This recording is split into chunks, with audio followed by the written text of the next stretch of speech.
राष्ट्रवादी काँग्रेसमधील संघर्ष मिटलाय का अशी शक्यता वर्तवली जाते।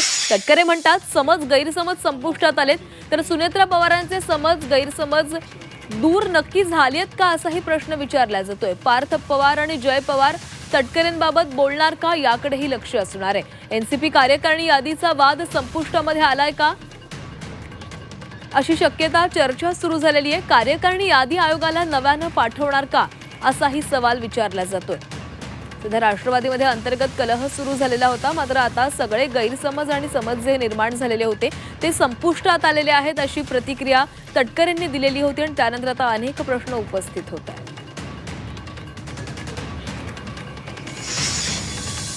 सुनेत्रा पवार असेल किंवा पक्षाची अजून त्याच्यावर भूमिका नाही आलेली। 100% वाद मिटलेला वाद नाहीच। खरं तर काही लोकांनी चुकीचं दाखवलेलं, आमच्यात वाद कुठलाही नाहीये, नव्हता, पुढे राहणार नाही।